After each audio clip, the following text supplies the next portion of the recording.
ये आकाशवाणी है। प्रस्तुत है हमारा साप्ताहिक कार्यक्रम साहित्य की। श्रोताओं, दुष्यंत कुमार एक ऐसे गजलकार रहे हैं जिनके गजल लेखन से गजल को हिंदी गजल का नाम दिया गया। गजल हिंदी भाषा में दुष्यंत से पहले भी लिखी जा रही थी।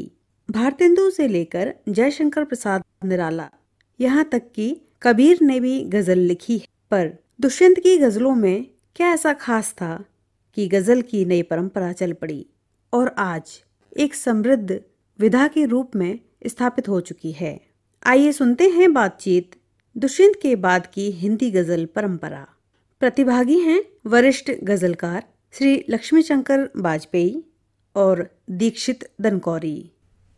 हिंदी गजल के प्रकाश स्तंभ माने जाने वाले दुष्यंत की जन्म जयंती के संदर्भ में बातचीत के लिए आज हमारे बीच उपस्थित हैं हिंदुस्तान के बहुत वरिष्ठ कवि, शायर, गीतकार और साहित्यकार माननीय लक्ष्मीशंकर वाजपेयी जी। ये हमारा सौभाग्य है कि हम उनसे बातचीत करके दुष्यंत जी के अनेक पहलू जो वो अपने हिसाब से, अनुभव से बता पाएंगे हमें, और जो हिंदी गज़ल में लोग काम कर रहे हैं या हिंदी गज़ल में चल रहे हैं या हिंदी गज़ल क्यों है, क्या है, कैसे, क्यों है, सारी बातों पर चर्चा करेंगे।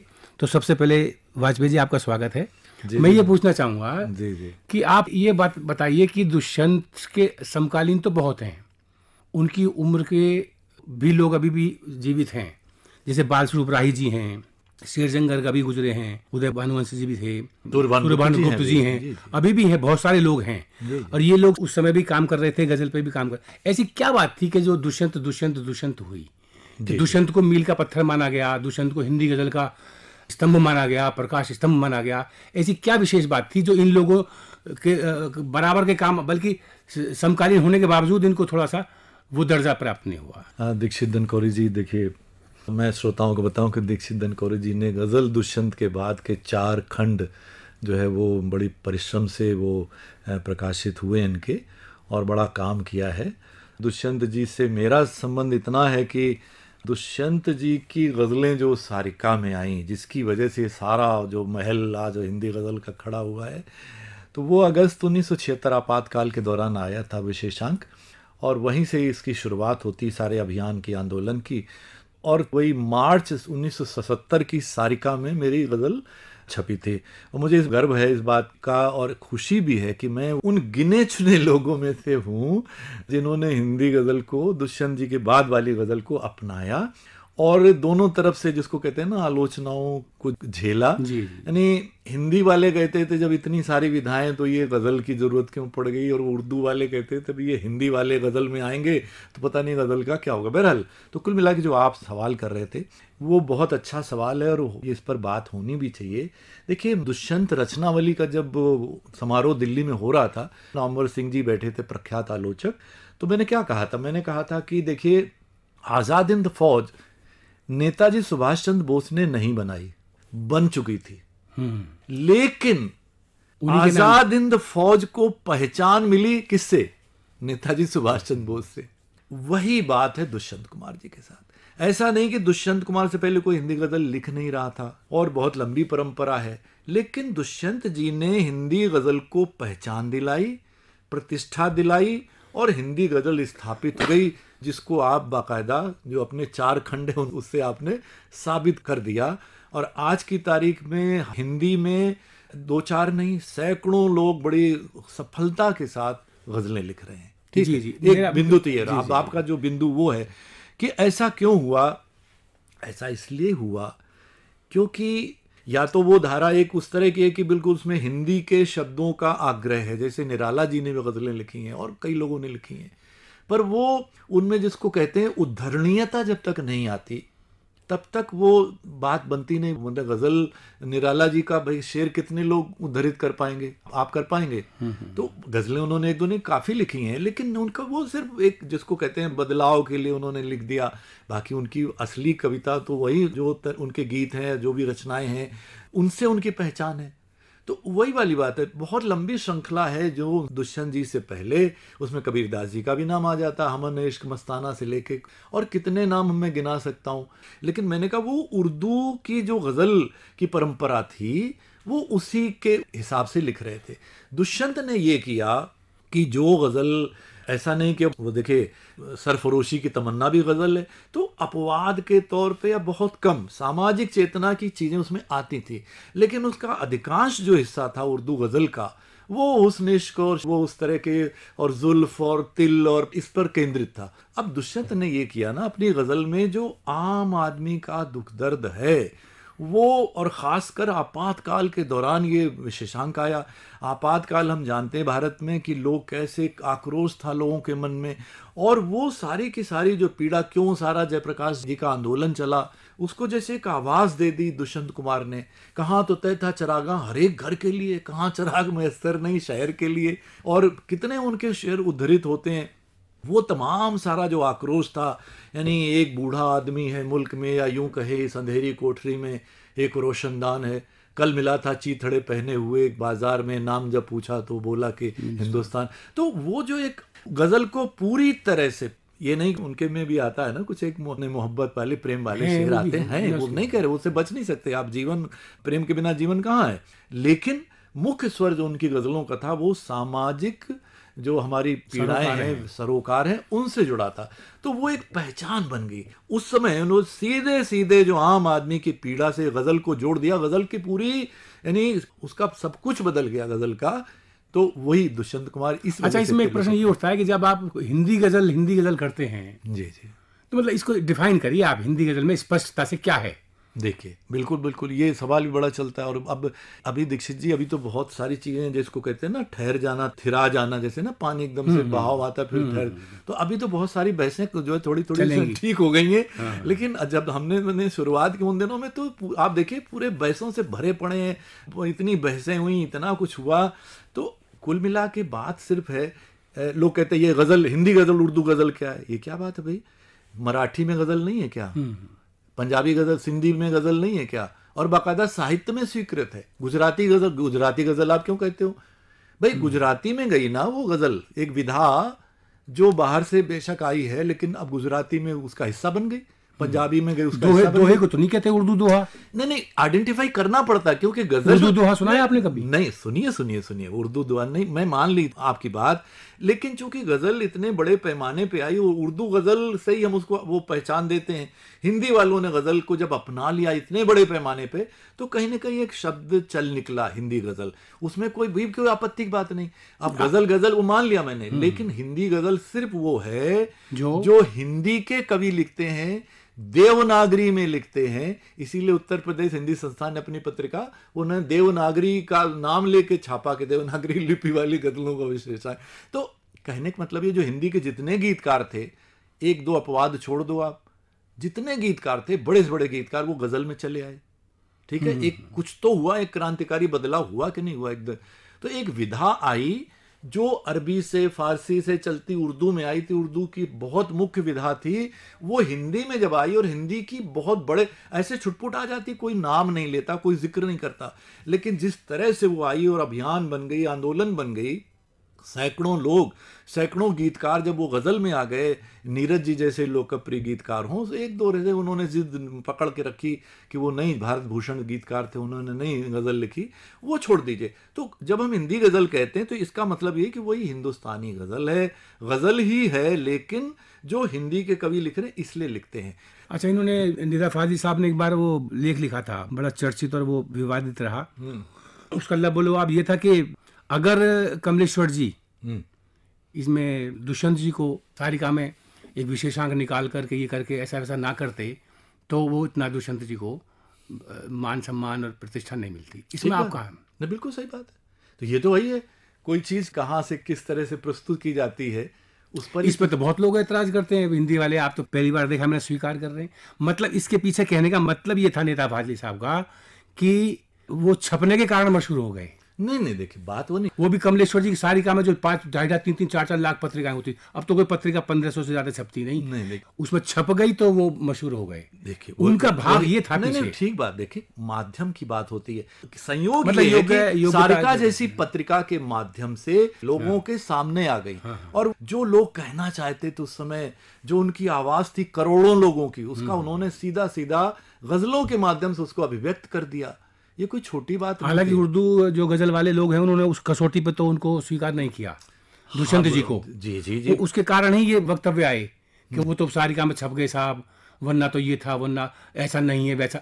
ये तो नहीं कहा। जब भी कोई नई चीज आएगी दीक्षित जी, आलोचना से आप बच नहीं सकते। वो कुछ भी आप करिए, अच्छे से अच्छा करिए, कुछ भी करिए, एक तो आलोचना होती है, आलोचना होती रहती है। एक स्वीकार ना करना होता है, हम तो स्वीकार नहीं और करा भी नहीं। वक्त आपको स्वीकार करा देता है। वो जो मैं रचनावली की बात कर रहा हूँ, नामवर सिंह जी सबसे बड़े आलोचक, फिर उन्होंने क्या कहा कि दुष्यंत जी ने इतना कुछ लिखा है, सप्तक के कवि, लेकिन अपनी गजलों की वजह से वो अमर हो जाए, उन्हें कहना पड़ा मजबूरन। वो भी आलोचकों में शामिल थे और वो पूरे सभी लोग शामिल थे, क्योंकि धारणा ये बनी थी कि गजल तो वो चीज है जो मतलब वो गाई जाती है और तवाइफें गाती हैं और क्या क्या इस तरह की बात, वो धारणा तो लेके बैठे थे। और उसमें तो सिर्फ वो हुस्न इश्क होता है, उसमें तो सिर्फ ये शराब और ये सब होता है। अब वो उस बात को मतलब दूसरे गहराई पे नहीं सोच रहे, उसको खाली उसका उथला पक्ष ले रहे हैं। ठीक है, वो प्रतीक था एक आए, वो जो है हम तो समझे थे कि बरसात में बरसेगी शराब, आई बरसात तो बरसात ने दिल तोड़ दिया। अब यहाँ शराब का मतलब कोई रम और विस्की थोड़ी ना, एक प्रतीक है भाई कि आज़ादी आएगी तो सब मतलब शोषण दमन सब मुक्त हो जाएंगे। तो आई बरसात तो बरसात ने दिल तोड़ दिया।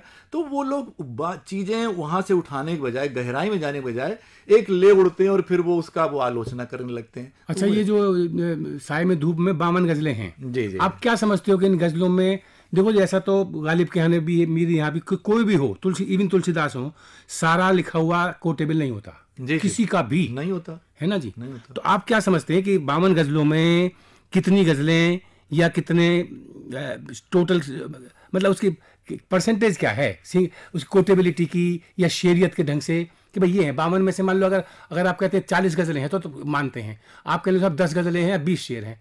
मैं जब भी देखता हूँ दुष्यंत जी के 15-20 शेर होते हैं, 20 शेर गिनती के, और गजल कहोगे तो 5।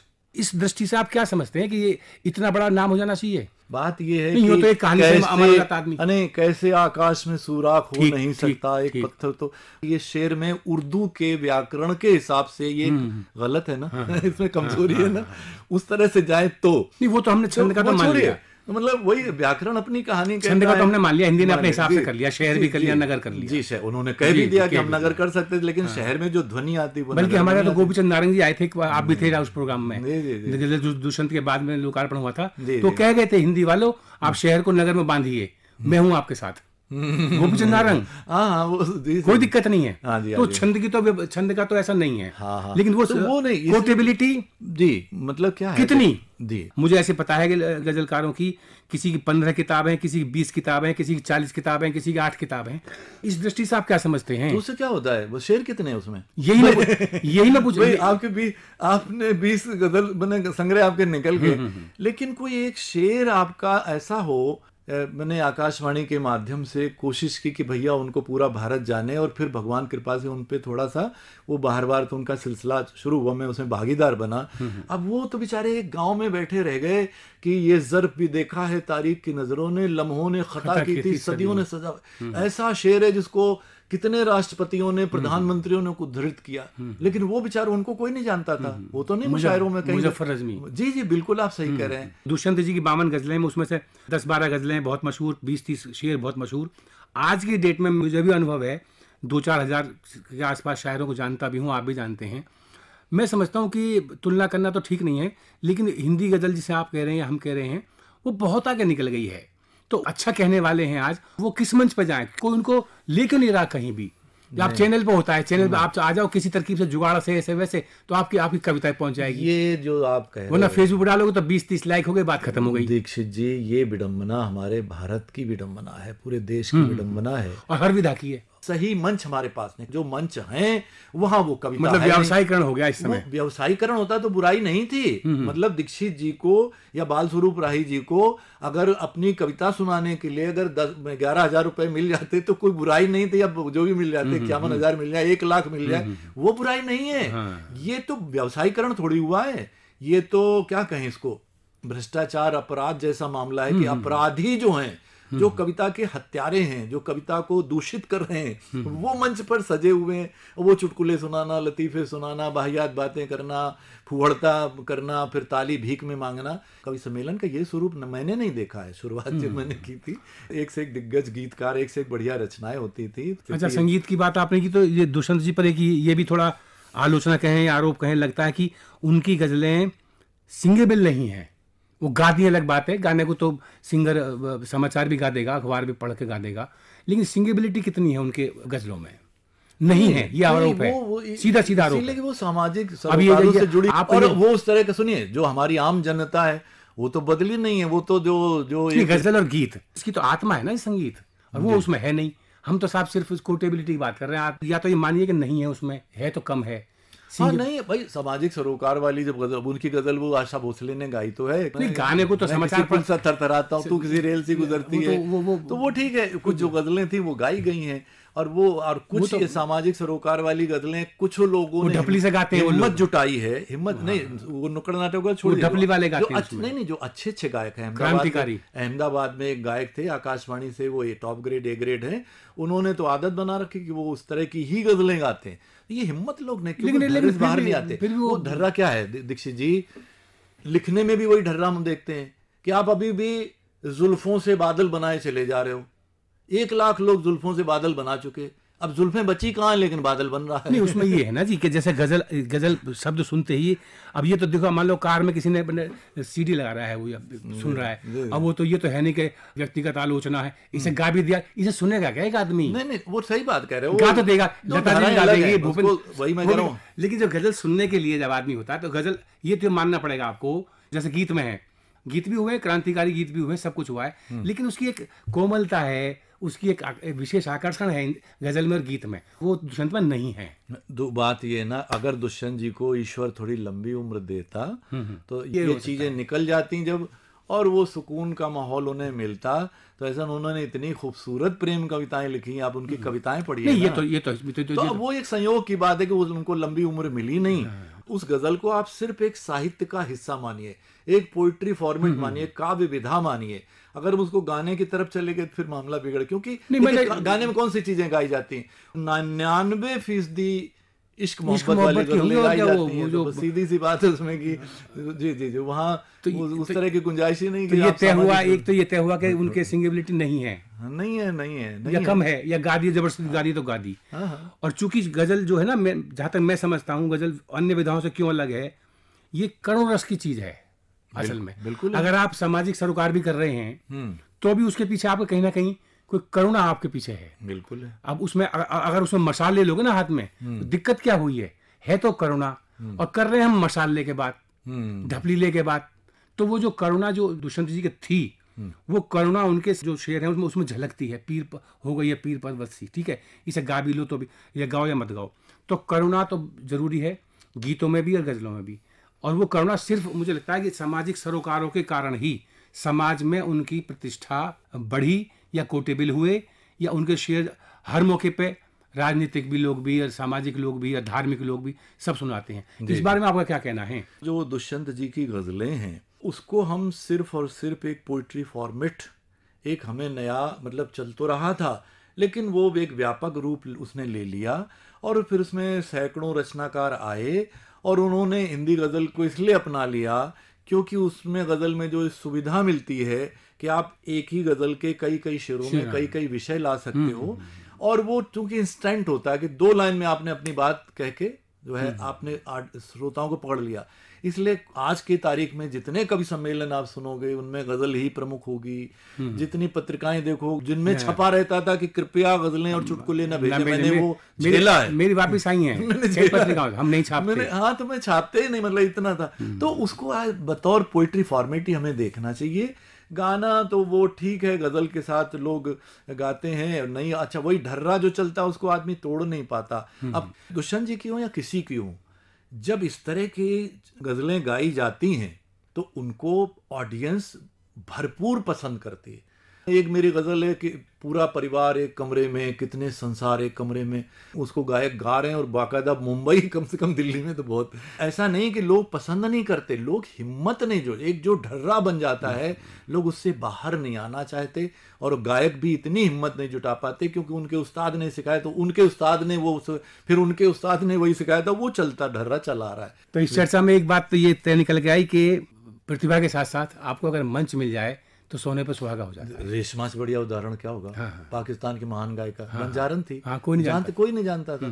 और संयोग से मतलब लाहौर के डायरेक्टर साहब कहीं बेचारे वो कहीं बैठे थे, उन्होंने सुन लिया, कहीं तो बहुत अच्छा गा रही है हमारे, और वो रेशमा एक बात, बहुत बड़ा। कभी मैं सोचता हूँ हम भी सैकड़ों कवि सम्मेलनों में गए, बम्बई भी गए, दिल्ली भी गए, पूना, मतलब हमारे सामने तो कोई फिल्म का डायरेक्टर है, हमें वो संयोग होते हैं, वो तो छोड़ो यार, पिछले 40 सालों में नहीं आता। और तो छोड़ो, और वो भीख मांगते हुए गाना गाते गुजरे, और संगीतकार बाहर निकले, भैया आना आना आना आना, और वो आज बहुत बड़े संगीतकार, क्योंकि जो भीख मांग के गाना गा के भीख मांग रहा है तो वो बहुत बड़ा फिर संगीत। तो ये तो महत्व है कि कौन आपको आगे बढ़ाता है, और मंच भी मिल जाएगा तो माध्यम नहीं है तो कौन, और माध्यम भी है और टैलेंट नहीं है तो फिर तो भी ठप हो जाएगा मामला। बिल्कुल।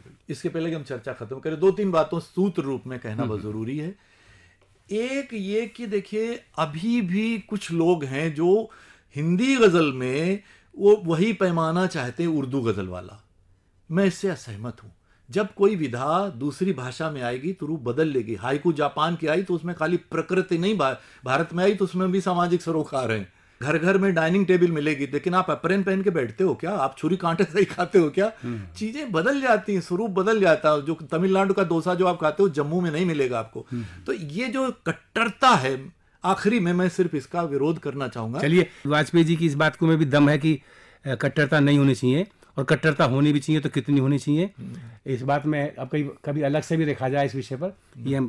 और आज आपने हमें इतना सब दुष्यंत जी के बारे में, हिंदी गजल के बारे में, उनके आलोचना प्रत्यालोचना, कमियां सब बताइए। आपका बहुत बहुत धन्यवाद, बहुत बहुत शुक्रिया।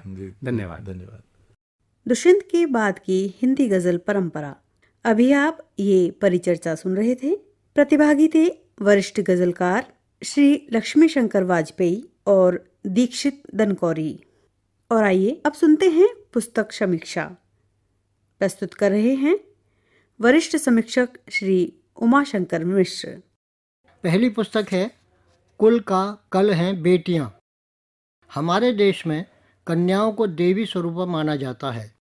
साल के 2 नवरात्रों में कन्याओं का पूजन किया जाता है। इसी देश में कन्याओं के साथ अमानवीय व्यवहार करने की घटनाएं भी आए दिन सामने आती हैं। देश जब आज़ादी का अमृत महोत्सव मनाकर शताब्दी की ओर बढ़ रहा है, ऐसे में जब शहरी एवं विकसित महानगरों में महिलाएं हर एक क्षेत्र में आगे बढ़ रही हैं और नए से नए कीर्तिमान स्थापित कर रही हैं, तो हमारे ग्रामीण और अविकसित क्षेत्रों में भी महिलाओं और कन्याओं को आगे बढ़ने के अवसर मिलने ही चाहिए। पुस्तक के लेखक शशिकांत सदैव की पुस्तक कुल का कल हैं बेटियां ऐसे ही अनेक प्रसंगों का वर्णन है। पुस्तक में कुल 41 आलेख हैं। इनमें क्यों बचाएं बेटियों को, लिंग भेद का शिकार बेटियां, क्यों नहीं पढ़ पाती बेटियां, क्या है कन्या भ्रूण हत्या और इसका इतिहास, पिता की संपत्ति में बेटियों का अधिकार, बाल विवाह और उसका बालिका व्यापार, कैसे करें बेटियों की परवरिश, सयानी उम्र और सेक्स एजुकेशन, लड़कियां कैसे बचें हादसों से, वर्जनाएं केवल स्त्री के लिए ही क्यों, अमंगल की जिम्मेदार बहू ही क्यों, बेटा क्यों नहीं, प्रसिद्ध हस्तियों की नज़र में महिलाएं तथा भारत की प्रसिद्ध बेटियां विशेष रूप से उल्लेखनीय हैं। इनका गंभीर अध्ययन करके लेखक ने महिलाओं के प्रति नई सोच विकसित कराने का प्रयास किया है। लेखक ने इस पुस्तक में महिलाओं के हितों के लिए बनाए गए सरकारी कानून एवं योजनाओं का भी उल्लेख किया है, जैसे महिलाओं के हित में विभिन्न कानूनी अधिकार, प्रधानमंत्री सुरक्षित मातृत्व अभियान, महिलाओं की मदद के लिए वन स्टॉप सेंटर स्कीम, गर्भवती महिलाओं के लिए विविध योजनाएं आदि का बड़े ही विस्तार से लेखक ने उल्लेख किया है। लेखक ने पंक्तियों के माध्यम से बेटियों के सामाजिक महत्व का बहुत ही सुंदर चित्रण किया है। हर गुत्थी का हल हैं बेटियां, कुल का बेहतर कल हैं बेटियां। डायमंड बुक्स द्वारा प्रकाशित इस 192 पृष्ठ की पुस्तक का मूल्य 195 रुपये है। दूसरी पुस्तक है नगरी नगरी द्वारे द्वारे। जैसा कि इसके नाम से ही स्पष्ट है, यह पुस्तक साहित्य की एक प्रमुख विधा यात्रा वृत्तांत पर आधारित है। हमारी सांस्कृतिक विविधता ऐसी है कि देश के किसी न किसी भाग में कोई न कोई उत्सव प्रायः प्रतिदिन मनाया जाता है।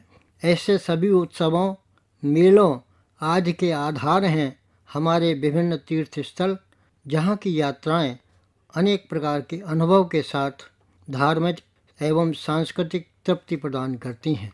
पुस्तक के लेखक श्री प्रेमपाल शर्मा ने अपनी पुस्तक में 14 पावन तीर्थों की यात्रा कराई है।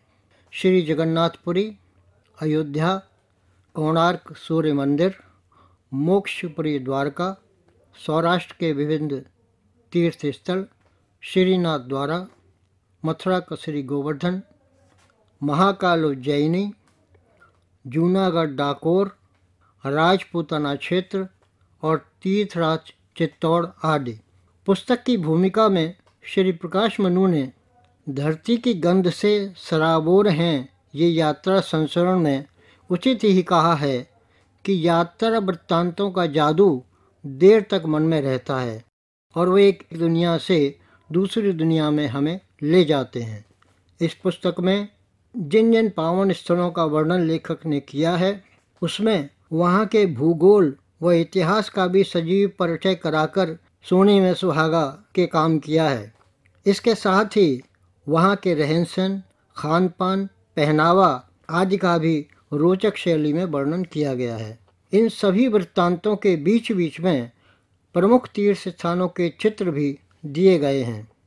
यह सब देख सुनकर पढ़कर पाठक स्वयं को उन स्थानों पर भ्रमण करने की अनुभूति पा लेता है। तीर्थराज चित्तौड़ आलेख में लेखक ने कविवर श्याम नारायण पांडे की पंक्तियां उद्धृत करके इसे और भी रोचक एवं पठनीय बना दिया है। थाल सजाकर किसे पूजने चले प्रात ही मतवाले, कहाँ चले तुम राम नाम का पीताम्बर तन पर डाले। मुझे न जाना गंगा सागर, मुझे न रामेश्वर काशी, तीर्थराज चित्तौड़ देखने को मेरी आंखें प्यासी। महाराणा प्रताप की नगरी चित्तौड़ सहित देश के ऐसे अनेक महान क्रांतिकारियों की पावन स्थलियाँ भी किसी तीर्थ स्थान से कम नहीं हैं। यहाँ की यात्राएं हमारे देश के इतिहास, संस्कृति और विविध जीवन शैली से हमें परिचित कराती हैं। भारत की सांस्कृतिक एवं धार्मिक परंपराओं तथा आस्थाओं के पावन तीर्थ स्थलों का भ्रमण करना, उन्हें जानना, समझना और अपने अपने आराध्य के प्रति आस्था व्यक्त करने का अवसर हर किसी को प्राप्त नहीं होता। समय और साधन की कमी ऐसी यात्राओं में बाधा बनती है। इस स्थिति में ऐसे तीर्थ स्थलों का भ्रमण करने में सक्षम लोगों द्वारा लिखित पुस्तकें मानो सभी की आशाओं की पूर्ति का माध्यम बन जाती हैं।